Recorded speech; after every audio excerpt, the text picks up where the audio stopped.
All right, so next, now I have to go up. Next we have Jessica Thomas. Feels funny holding two mics, right?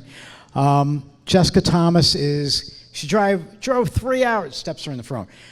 She drove 3 hours to get here today because she just wants to make sure that you all are getting the proper education that we like to provide you all with. And so let's thank Jessica. Okay, good evening. I can tell that you guys have really good energy tonight, and I can't believe it, to be honest, with the time change. So I'm glad that everyone has good energy. So my name is Jessica Thomas. Some of your faces are familiar, and if I've said hi to you, it's because I've recognized your face. But if you were here last year and I didn't say hi to you, I apologize. But I'm glad that you're here tonight. So I'd like to just share just a couple things about me real quick. I've been living with MS for 10 years, and 9 of those years I've been an MS mental health specialist. So I've been working in the area as a licensed clinical social worker, helping other people with this disease. And one thing that's very important to know is that I've spent a lot of time researching South Carolina specific resources. But it's important to know that I am not from South Carolina.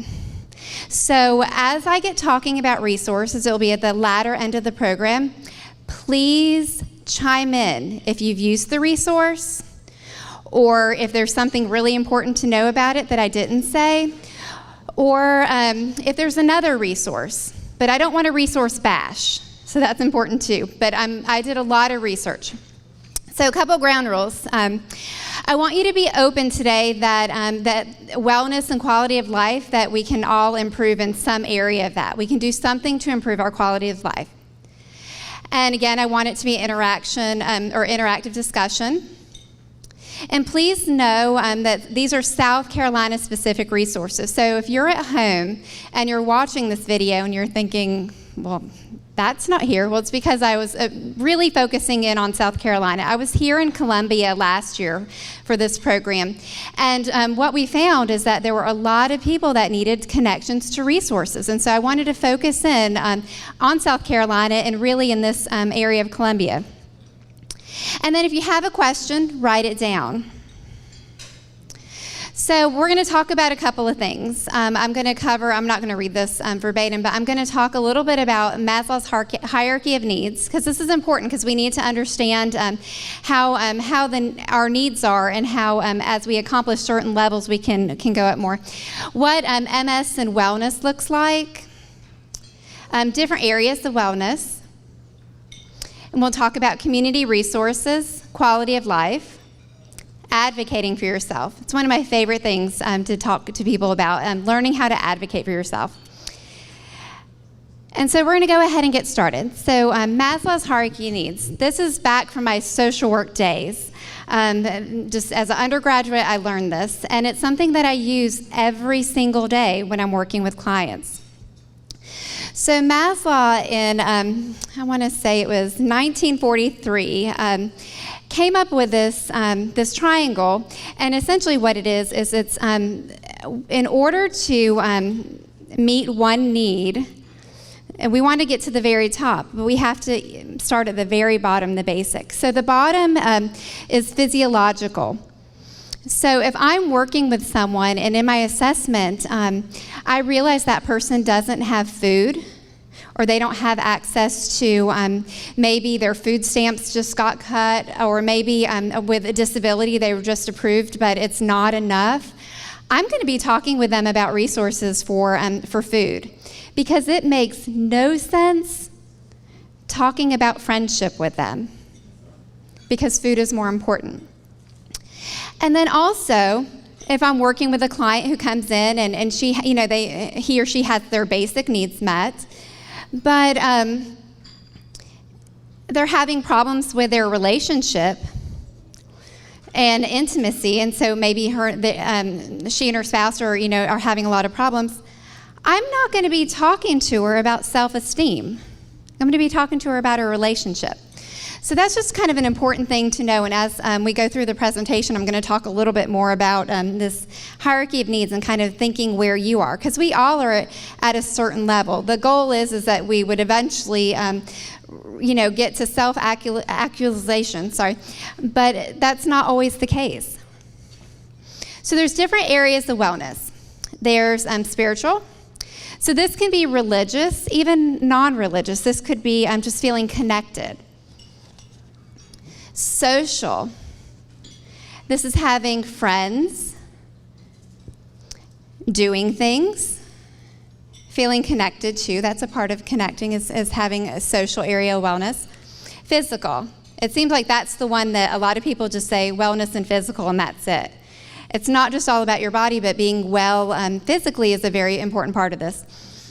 Intellectual. Feeling that we're learning, that we're growing. This doesn't mean that we need to be in school all the time. This doesn't mean that we always need to be in an educational program, but that we're learning. Occupational. So if you don't work, that's okay, because you still fit in this. It could be volunteering, doing things, contributing. And environmental. So when we look at environmental wellness, we're looking at our surroundings. A couple weeks ago, South Carolina had horrible floods. And the environment wasn't really safe. And that wasn't a safe place, and that affected wellness for a lot of people, didn't it? So the next thing we're going to talk about is wellness with MS and how this interacts. The one thing that I love to hear is that wellness is important. You heard Dr. Walker. He was talking a little bit about it. Exercise is important. There seems to be a lot more research that exercise is good, eating a good diet is important with MS, and taking care of yourself. Stress management is important with MS. And there's attention to this. This is very cool, because these are things that we can control. We can make good dietary choices. I'm not perfect, and I'll never pretend that I am. I will eat my chocolate cake later. But we can make good dietary choices. We can choose to be active within the realms of our disease, whatever we can do. And we can choose to minimize stress. We can't choose to not have stress in our lives, but we can choose to minimize it or cope with it better. So these are things that we can control. And then the really good thing, I think, is that as a group of people, our population, us living with MS, there are a lot of resources out there to help us become more healthy, to help us engage the concept of wellness. So many of these resources are through programs like this, through MS Views and News. I know Stuart has had some programs from exercise science people, but also there's lots of articles. Google wellness and MS. You're going to find a lot of information. And so the information is readily available to us, which is really great. So where does MS fit in with a healthy lifestyle? So if you came to one of my presentations here recently in Charlotte, you saw this slide before, but it's all interconnected. How many of you feel like MS kind of bleeds into everything? I can sometimes. It seems like it kind of just finds its way into every single part of my life. So a healthy life is really important because MS kind of touches all of that. So working on all those little pieces is really important. Now we're going to talk about quality of life with MS. So the basic definition would be the standard of health, comfort, and happiness experienced by an individual. I think that doesn't really explain it very well, because quality of life means something different to each and every one of us. Quality of life is small things in our life, or even big things, that make a difference. For me, quality of life is being able to have enough energy to do homework with my son after the end of a long day.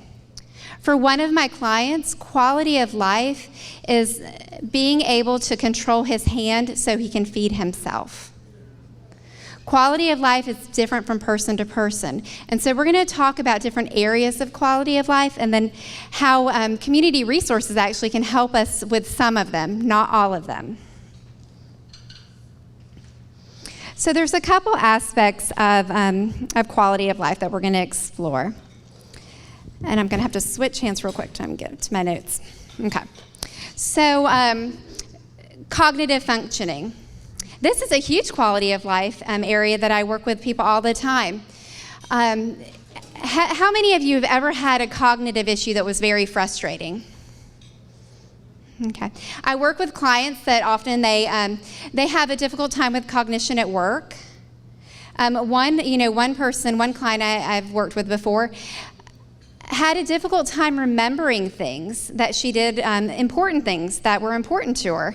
And that was a huge quality of life issue for her. Physical functioning. We all have different levels in how it impairs us, with MS, we're all very different, but quality of life, that's huge.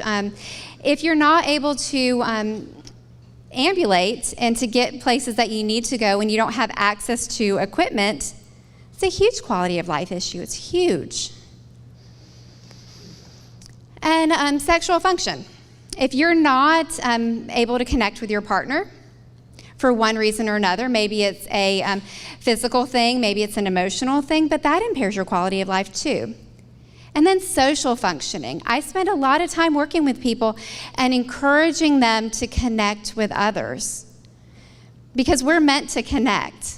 We're not meant to be on Facebook all the time, right? We're not meant to be behind a screen. We're meant to connect. And that's a huge quality of life issue is for us to connect. So community resources. So the definition is community resources are the people and places that a member of a given community can turn to for assistance for an unmet need. Organizations can be public or private, so it's kind of like a book definition. And often they can help with our quality of life. So how do you find community resources in your area? Again, I'm going to say that I think that we're a lucky group of people in this sense. We're not lucky that we had MS, but we're lucky that we have a lot of resources for us. There's not a lot of disease groups that have the amount of resources that we have in front of us. But a couple things. So if you were looking for community resources, say that you didn't even quite know what you needed, but you know you needed something, that you were having a hard time living with your disease. What I would recommend for you to do is I would recommend for you to start out by calling the National MS Society. They have an information and referral center that can immediately connect you with some community resources in your area. Now, how many of you have ever done that? Okay, hopefully it was helpful. Was that helpful a little bit? Okay, good. So then another resource is contacting MS Views and News. They're starting a social work registry. So that social worker is just like me, essentially. She's going to look and find another social worker for you to get resources in your local area. So far you have 2 places that you can go to get access to community resources. Then the other one is 211. How many of you are familiar with 211? Okay. I'll be honest, I'm kind of embarrassed to tell you this, is that I thought 211 was just limited to my area in North Carolina. I really did. I thought it was a North Carolina thing, but it's a national thing. So it's a nationwide resource for local information. And so what you can do is you call 211 and you tell them what your needs are, and they're going to get you directly to your community resources. It's a very cool resource, and I'm so glad that you guys have it because I thought it was just North Carolina. And then talking with the social worker.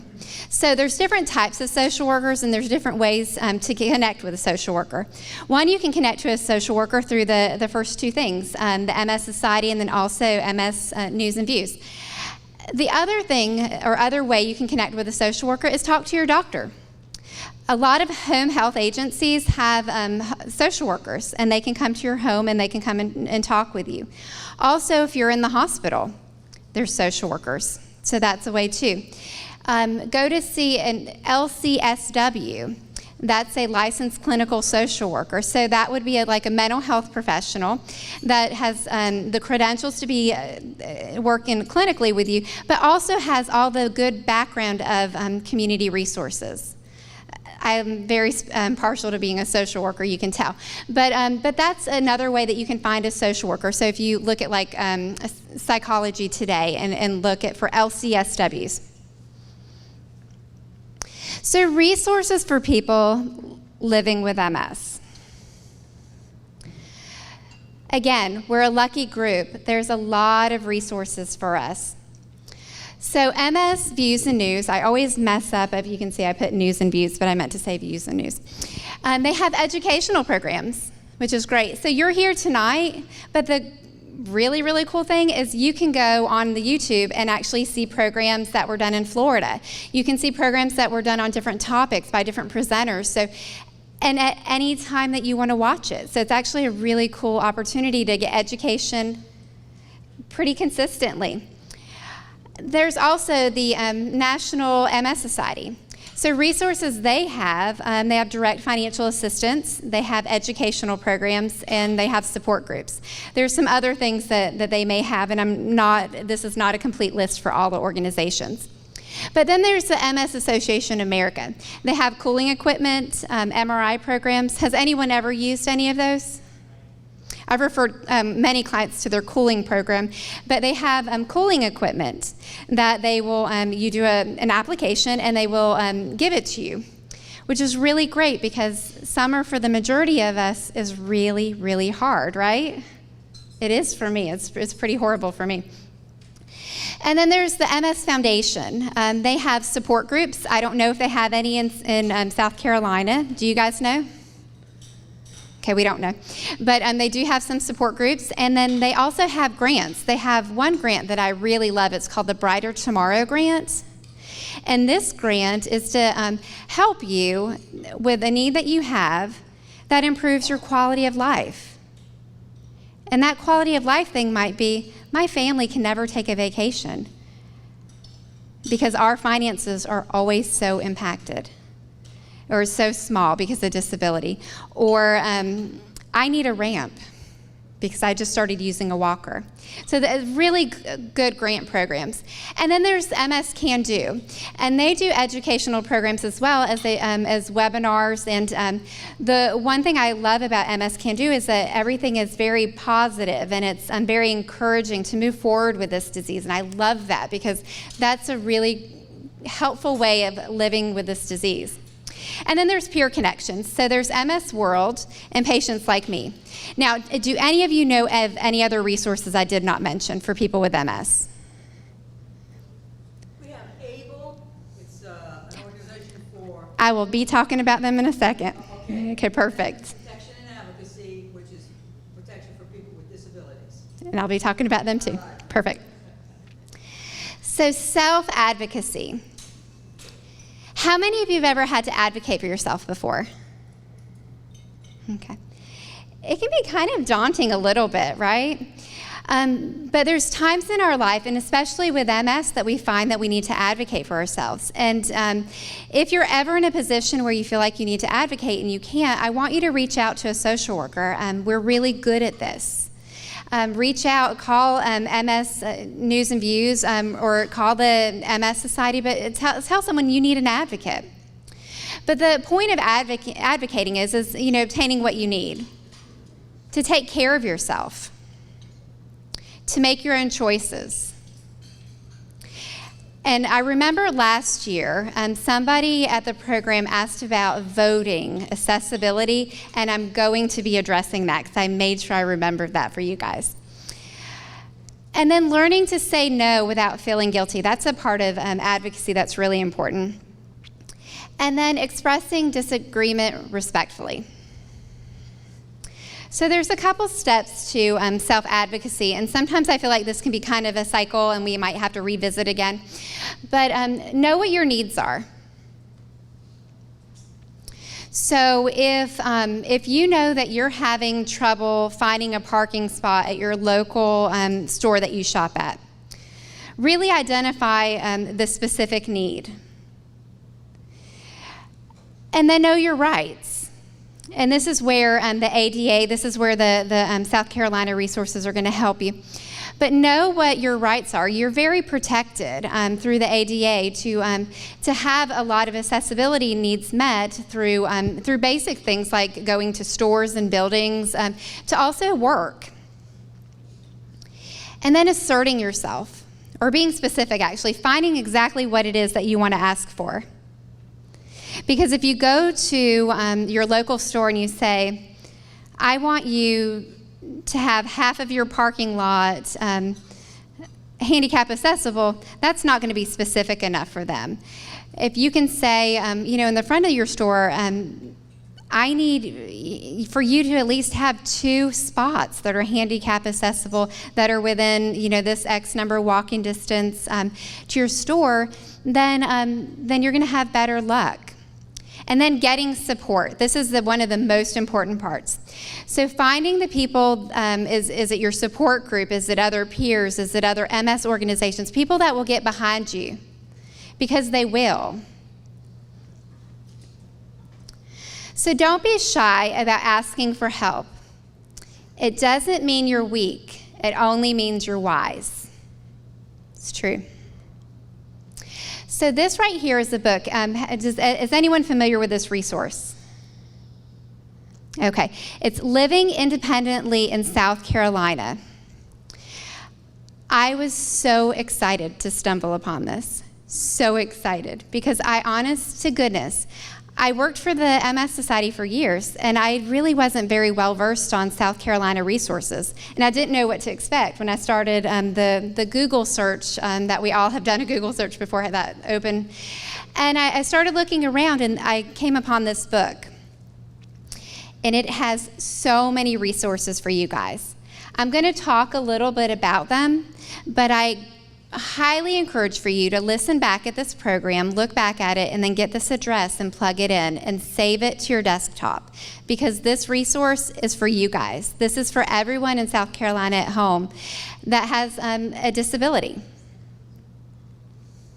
So I'm going to talk about a couple specific resources, because I feel like this is stuff that we need to talk about today.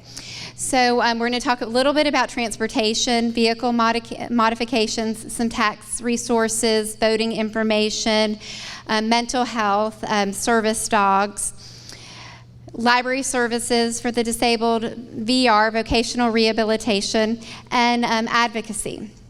Now, there might not be specific ones for all of this, but I can tell you if you go to this book, it's going to have them all.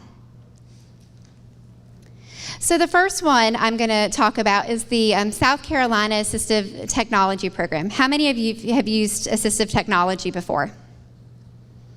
Okay, good. We've got a couple of people here. This looks like a really good resource, and I can tell you ways that I use assistive technology. So I'm a mental health therapist, and my day is pretty sedentary. I spend a lot of my day on my bottom in my chair listening. At the end of the day, I'm pretty tired, though. Mentally tired, and I need to do notes. And it's very hard for me sometimes to kind of just formulate what it is up here to get it to my fingertips, to get it to the computer. So what I do a lot of times is I use assistive technology. I have a voice-to-type program, and I'll just talk my notes, and then it types it for me. It's not perfect. It misunderstands my accent all the time. But I have progress, and I honestly get through my notes with a lot more energy than I would otherwise. But for this program, this is where you would want to go if you wanted to look into a program like that. So say if you're working, how many of you guys are working? Okay.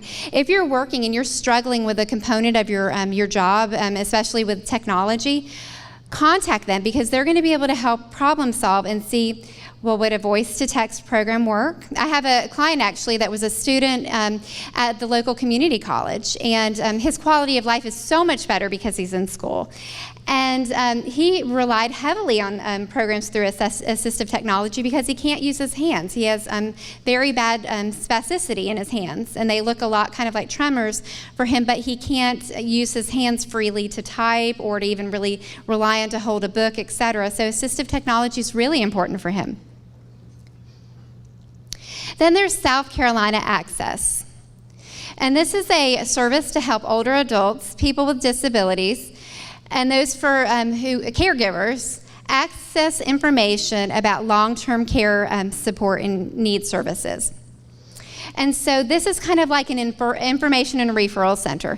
Now, while the resource that I'm going to mention they're not going to apply to all of you, but they're going to apply to someone you know, even if they don't have MS. So be open and just ready to hear this information, because you may be able to share it with someone else. So this is an information and referral center. Now again, if you go to this program after it's downloaded, you can have access to all this, and don't worry about having to take notes very fast or anything, because you're going to have access to the slideshow. And then First Call 111. In our area, we call it United Way 211. Sorry. So First Call 211, it's your one-stop resource for finding community resources. So can you guys give me some examples of some community resources that you would be interested in learning about? I know I put you on the spot. Okay, I've got one right here. Driving with hand controls. That's a good one. I bet you would find access there. They would lead you to, I'll talk about that resource in a little bit, but they would lead you there. I know they would. How about support groups? I would, being connected to other people that have MS. First Call 211 will put you into that direction. So then there's the Access Pass. So if I'm mentioning a resource that's familiar to you, please raise your hand, because I would love to know if you know a little bit more about it. But this is a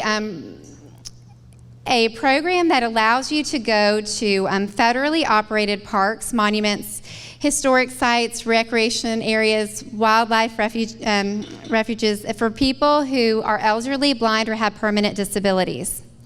So if you are in a position that your MS has really limited a lot of your life, and sometimes in many ways it impacts finances, right? And it's harder to do those things like go to take vacations, go to parks, things like that. Then this is something you should consider, because if you're ever traveling, you have a resource that is free or low income, which is really, really great. And then South Carolina Department of Natural Resources. I'm sorry, this is late for me tonight right now. The South Carolina Department of Natural Resources provides information mainly regarding boating, hunting, and fishing. But again, if you have a disability, you can have access to a free license to do that. So this is a quality of life thing. Doing things that we love and are important to us, and continuing those after this disease and while we're living with this disease is so important. So if I have any men that's something that really speaks to you, know that it's there. It's a resource. And then ABLE, South Carolina. So we're at that resource now. So it's formerly the Disability Action Center. And they're there to really provide a bunch of services to people of all ages with different types of disabilities. And they're in 23 counties in South Carolina. So the goal of them is to help you live as independently as possible, and to be able to do the things that you need to do with your disability. Now, when I'm saying disability, you can have MS and not be disabled from it. But you can have MS and also, have limitations from it. And so I want you to not look at it as black and white, because you can have limitations that are from your disease that give you some level of disability, but it doesn't mean that you're disabled, if that makes sense. And so they will help you with advocacy, independent living skills, information and referral, which is really important, employment services. This is a resource that I've worked with a lot of clients on, because sometimes MS makes it where we're not able to do the job that we used to be able to do. And sometimes we can learn other skills and learn other trades, et cetera, or go into a different job placement situation. And I'll talk a little bit about vocational rehabilitation, because they help with that too. But I was in a program in Charlotte last week, and I was really hoping that family would be here, but they're not here today. The young man that was at the program was talking a little bit about Able South Carolina and VR and how he was able to learn a whole different trade, and how all the services were covered, the education, the skills, and even I think his food and lodging while he was away learning this trade. And then he was able to come back and work a different job. And it cost his family nothing to be involved in the program. It was a really, really great resource. I did ask him to be here, but unfortunately he's not. So the USC supportive housing. How many of you have heard about this before? Okay, good. I got someone. So supportive housing, it has a number of programs providing services to people that have disabilities who are homeless or at increased risk of homelessness. Now, this is usually not a really big problem for people, but it was last time we were in Columbia. Last time we were in Columbia, we had someone that had some risk of homelessness, and so I wanted to bring this resource for them in case they were back. But we, as a population, sometimes are in a position where we're very vulnerable financially, and sometimes people lose housing, and so this is a really good resource. And then also, sometimes we may have a disability. Maybe we live in an apartment, we have a disability, and we don't have the access that we need to in our own space. And they'll help advocate or help find a place for you that's more suitable for your needs. And I know in my area, that's what the housing supports are used for, to find people appropriate housing. And then there's the Mental Illness Recovery Center. And this is for anyone that has severe mental illness, but then also just emotional disorders. And I bring this up, I don't know all the counseling resources in your area, but what I do know and what I can say is that mental illness, depression, anxiety, it's comorbid a lot of times with MS. And so a lot of times we either work with our neurologist, or we work with a counselor, or we work with someone to help manage those. And so this is a resource, again, for anyone with a mental illness. I do not have specific information. I don't know how South Carolina is with all their mental health things. I know North Carolina is in a crazy spot sometimes, so it's hard to get information in my own state.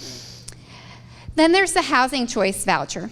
So I have clients in my area that are in voucher programs that I see, and this is for people that have very limited income. And so this is a voucher program, and it's administered from the Housing Authority.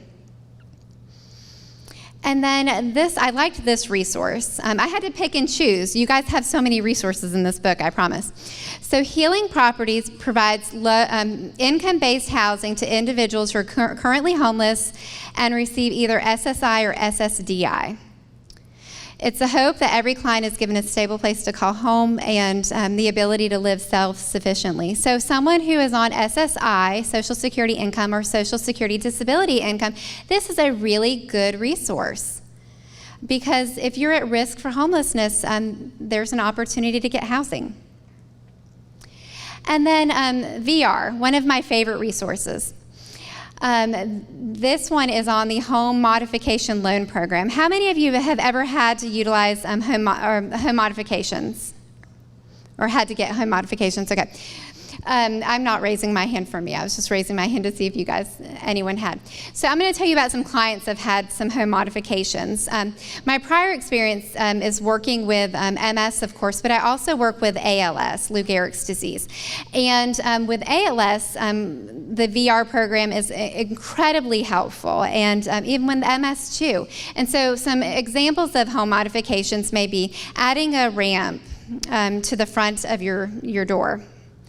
Another home modification may be accessible bathrooms, because sometimes our bathrooms are not accessible. We're at greater risk for falling because of our showers, because of maybe our toilet seat is not high enough, maybe we don't have grab bars, maybe we're at the point where we need a roll-in shower. And then other modifications have been to move a bedroom downstairs.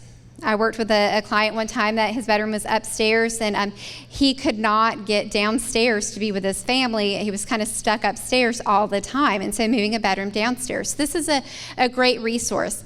Now, you don't have to wait until you need something to call. If you feel like you're living at home and you notice that you're having some issues, maybe going up and down the stairs. Maybe there's a home modification for that. So just call them and find out about what resources that they have. And often they can have a waiting list too, so it's kind of good to call before it gets too bad. And then this is another program that I love, and I can't talk so much about. Am I doing good with putting this by my mouth? I just realized that I was probably moving it away. So the Ticket to Work program, how many of you know about this? Okay. This is a great program. So if you're receiving Social Security disability income, this program a lot of times works alongside with VR to help you be able to work and provide additional income in your home. And so if you're debating on, should I not go on disability because I can't afford to live off of, X number of dollars, I always talk with clients about the Ticket to Work program because it's an opportunity to be able to make some money. It doesn't mean that you can make lots of money. It doesn't mean that you can work full time and rack in your Social Security check and then also get a lot of income. But no, it's a protected amount where your Social Security is not touched as long as you're within the rules and guidance of the program. If you went into Google and put Ticket to Work program, you would immediately get information on it. And then just the South Carolina VR program. So I talked a little bit about the housing modification. But the whole purpose of VR is really to help you stay employed or to help someone with a disability or with a condition like MS to get the assistance that they need, the advocacy they need, or the resources that they need to keep them employable. VR is a wonderful resource, and I suggest that you use it before it gets too late. If you're working and you're having just a little bit of trouble, go ahead and contact them. The worst that they can do is give you some resources and some information. And then there's the PAL line. How many of you know about this PAL line? Nobody, okay. This looked like a really cool resource as well. So they provide free information regarding employment opportunities, housing, financial assistance, legal assistance, mental health, counseling, transportation, health services, and food closing assistance. So this is to all residents in North Carolina. So this is a really cool resource that you can do, that you can call and get information about all these different topics. Community Choices Waiver.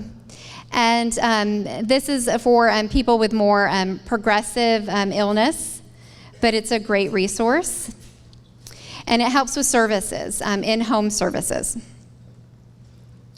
And there's pharmacy assistance. Again, we're very lucky because as a MS population, we have a lot of resources from our pharmaceutical companies to help offset our copays or help reduce the fees for the cost of the medication. But this is a program that helps with providing access to prescription medicine. And if you have children or grandchildren that live with you, it also helps with the pediatric dental care. And then South Carolina Electric and Gas. They offer rate assistance for the cold months, for winter months. So this is important. So if you live in a house that doesn't have efficient heating and cooling, you could contact them and see if you can get rate assistance. And for anyone living in an energy efficient home, Good Sense rates may be available too.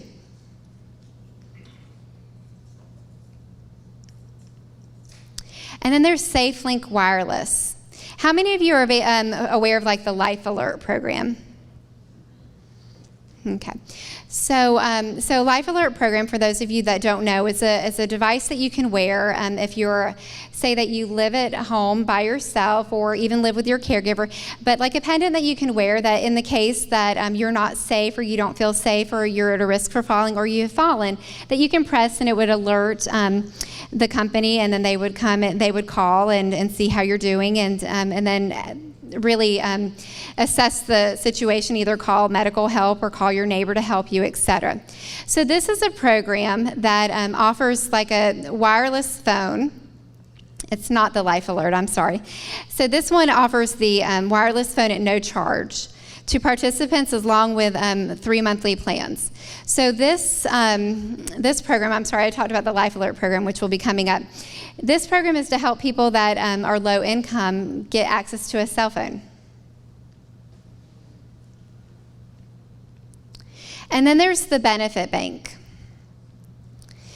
And this is a really good resource because as I was looking at the South Carolina resources, what I realized is that you guys have access to a whole lot of resources. And so if you go through the Benefit Bank, they'll actually help you figure out what resources you qualify for, what you need to qualify for them, and how to qualify. And so what they're going to do is they're going to help simplify this process for you. Now, I know from the work I've had with clients before that sometimes, how many of you guys get overwhelmed with lots of paperwork? Okay. I can tell you numerous times I have clients come into my office, and while I'm their therapist and their counselor, I'll sit down with them and fill out forms with them because, again, we can't talk about something if they need help with housing, food, etc. And they need help with forms because they're just tired and it's cognitively fatiguing to do forms. So the Benefit Bank is going to help you really simplify that process. And then the Assistive Technology Program, I've already mentioned. Then the Protection and Advocacy for People with Disabilities, the PAVA program, correct? And so their purpose is to help people with voting, casting votes, and assessing, making sure polling places are accessible. So with the elections coming up next year, this is going to be really, really important. And then Impact South Carolina Advocacy Council. How many of you are familiar with this? Okay. So their purpose is to seek and to encourage and motivate people with disabilities to work together for systems change. So what this means is, my experience with support groups even, that sometimes a support group would say, we really need this to be done. Because they know their community, they know their disability, and they know change needs to happen. Well, Impact South Carolina would be a really great resource because they're going to help you with your advocacy needs, and they're going to say, okay, that needs to be done. Well, let me show you how you can get help with that. So it takes those ideas and it makes them start to happen. I know sometimes we can be like, I just want a lot of change to happen if you don't actually have an idea on how to make it happen. And then South Carolina Legal Services. So this is a really good resource because a lot of times people with MS have limited income, are a little bit more financially vulnerable. And so they are going to help people afford legal services, or who cannot afford legal services, to get assistance. This might be help with evictions, bankruptcies, healthcare problems, employment problems, some limited divorce, but custody stuff comes up with MS, so I bet that they would help with that. And so this is a place of advocacy, a place to go if you need an attorney but you can't afford one. And then the South Carolina Human Affairs Commission. So they investigate complaints filed regarding discrimination on the basis of disability. And they also work with people that are seeking affordable housing. Protection and Advocacy for People with Disabilities. Their purpose is to advocate and help people with disabilities. So it's easy as that. There's a couple local offices. There's one in Columbia, there's one in Charleston. I think there's another, like 2 of them, but I had to delete it so that way you guys would see everything. But this is, you're right, this is a program that you have that will help you enforce your rights and help you advocate for your needs. When I is replaced by we, even illness becomes wellness. So I've shared a lot of community resources, and I'm sorry I kind of threw that out. That's a lot of things to know about. But they're there to help you. They're there to help you be well. And you don't have to take MS all by yourself. So any questions? Anybody have questions? Look, she just jumps right on. How about we thank you first. Oh, thank you.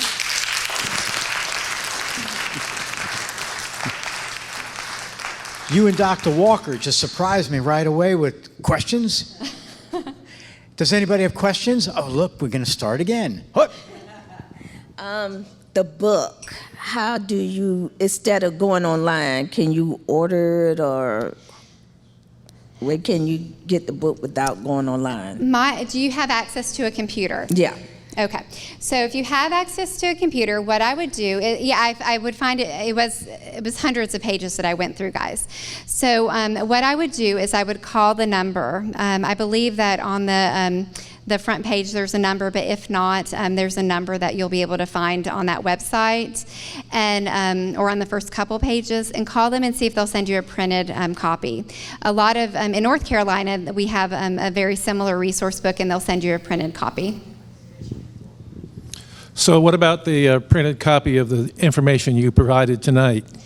I am more than happy for Stuart to give you access to that printed information.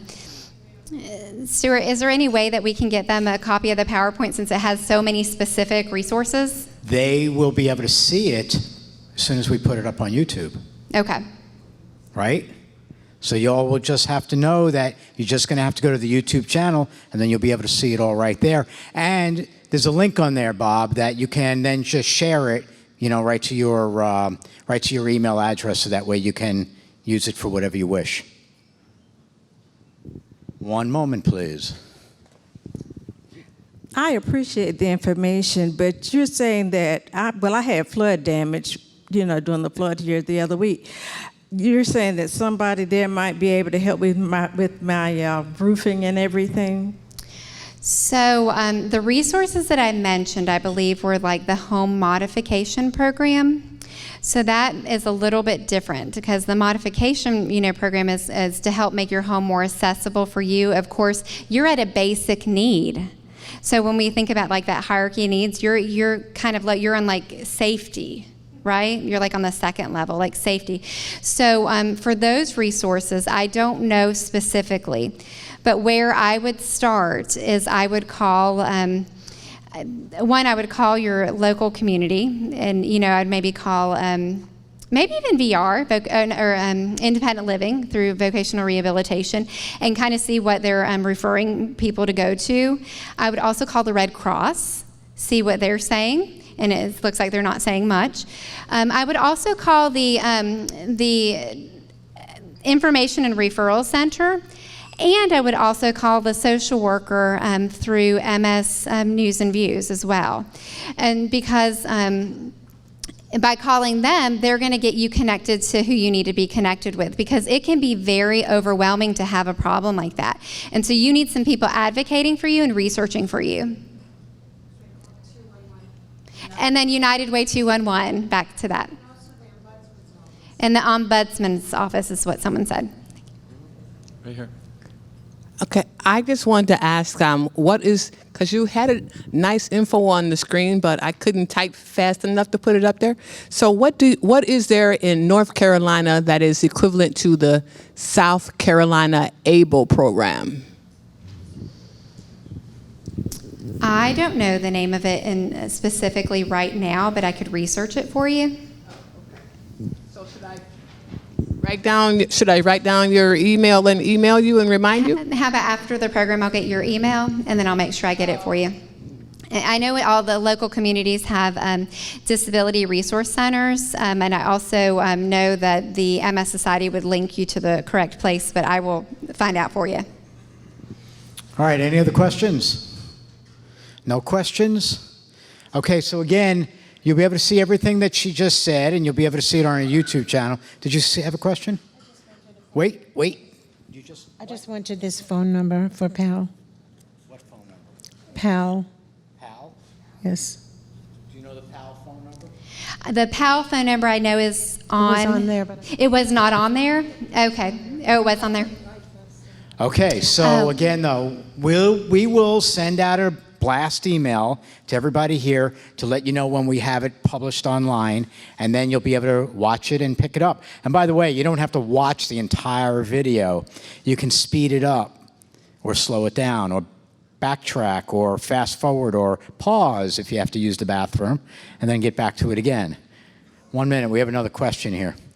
Oh, you have the PAL phone number. Can you give it to her after the program? Thank you. All right, anything else? So we want to thank Jessica. Thank you.